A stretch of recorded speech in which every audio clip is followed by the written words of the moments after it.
السلام علیکم ورحمۃ اللہ۔ علماء کرام فرماتے ہیں دین میں اپنے سے اوپر والے کو دیکھو اور دنیا میں اپنے سے نیچے والے کو۔ اس کا مطلب کیا ہے؟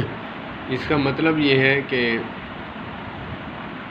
میں فرض نماز پڑھتا ہوں، دوسرے کو دیکھیں یار یہ تہجد پڑھتا ہے، نوافل پڑھتا ہے، نفلی روزے رکھتا ہے، کتنا اچھا انسان ہے، تو بندے کو عمل کرنے کی توفیق ہوتی ہے۔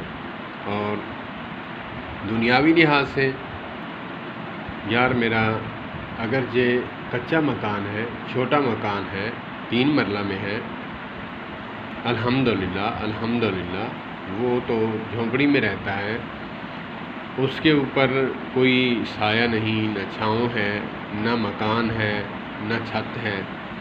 شکر ہے اللہ کا کہ میری چھت تو ہے، مکان تو ہے اپنا۔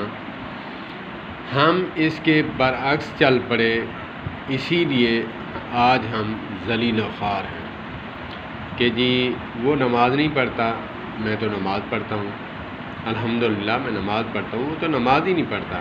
میں الحمدللہ روزے رکھتا ہوں، وہ تو روزے ہی نہیں رکھتا۔ میں نے الحمدللہ داڑھی رکھی ہے، الحمدللہ، اور یہ تو داڑھی مونڈا ہے۔